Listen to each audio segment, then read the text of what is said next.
سر بلند ہی رکھنا یہ وطن ہمارا ہے۔ کچھ غدار مسلمانوں کی وجہ سے نا مسلمان ہمیشہ پریشانی کا شکار ہوئے، لیکن اللہ پاک نے اس پریشانی کے بعد پھر مسلمانوں کو فتح عطا فرمائی۔ اب یہ بات یاد رکھیے گا، جب ہندوستان میں ہم سب لوگ جمع تھے نا، ایک ہی جگہ پر رہتے تھے، اس وقت انگریزوں نے ظلم کرنا شروع کر دیا تھا۔ یہ مسلمانوں کو اپنی حکومت کے مطابق ہی جینا سکھانا چاہتے تھے۔ اب جب پاکستان کا وجود نہیں تھا تو ہندوستان ہی تھا، لیکن ہندوستان بھی قید میں تھا، آزاد ملک نہیں تھا، یہ بالکل بھی آزاد ملک نہیں تھا۔ یہاں پہ حکومت انگریزوں کی تھی، فرنگیوں کی حکومت تھی، اور وہ ظلم کرتے تھے مسلمانوں پر۔ تو اس وجہ سے اللہ تبارک و تعالی نے مسلمانوں کو ہر دور میں فتح عطا فرمائی ہے۔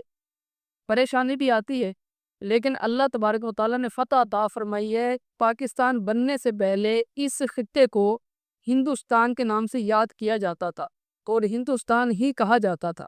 یہ آپ کے سوال کا جواب ہے۔ السلام علیکم ورحمۃ اللہ وبرکاتہ۔ میرا نام محمد بشیر اختاری ہے، میرے والد کا نام غلام مصطفیٰ ہے۔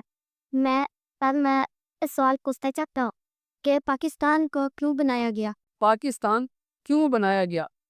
اب دیکھیں، پاکستان معرض وجود میں اس لیے آیا کہ ہندوستان اور پاکستان اکٹھے ہونے کے باوجود مسلمان اپنی مرضی کی نہ تو عبادت کر سکتے تھے، نہ ہی اپنی مرضی سے اپنے دین کا کام کر سکتے تھے۔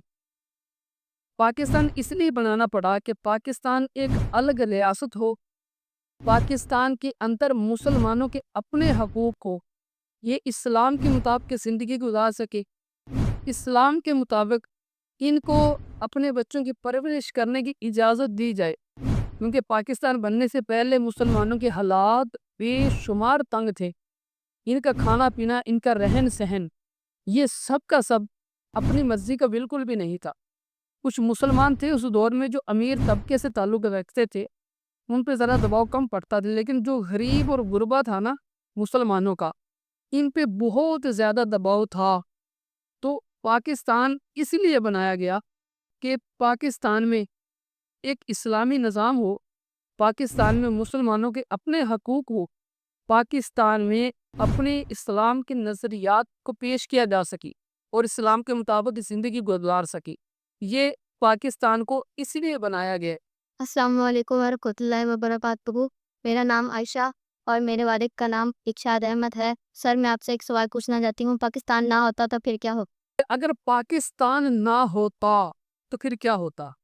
پھر بیٹا یہ ہوتا کہ نہ تو زندگی ہماری اپنی ہوتی، نہ کھانا پینا ہماری مرضی کا ہوتا، نہ عبادات یہ ہم اپنی مرضی سے نہیں کر سکتے تھے۔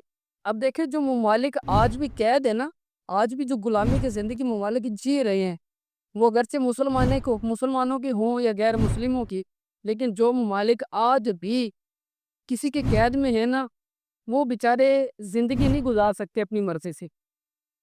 اب اس بات کو سمجھنے کی کوشش کیجیے گا کہ میرا ملک پاکستان جو ہے نا، اس پاکستان بننے کا فائدہ ہمیں یہ ہوا کہ ہم اپنی مرضی سے آنکھ بند کر کے سو جاتے، اپنی مرضی سے آنکھ کھول کر اٹھ جاتے، یعنی کہ اپنی مرضی کی ہم زندگی یہاں گزار سکتے ہیں اپنے وطن میں۔ کسی ایسے انسان کو کہ بالکل بھی حق حاصل نہیں ہے کہ وہ ہمیں گھر سے اٹھا کر کہے کہ آپ چلیں ہمارا کام کر لیں، کیونکہ ہم آزاد ہیں الحمدللہ۔ یہ میرا ملک آزاد ہے اور تا قیامت آزاد رہے گا۔ اور پاکستان اگر نہ ہوتا تو پھر بہت برے حالات ہوتے۔ گونج گونج اٹھے گئے نغمہ تیرے رضا سے بوستا۔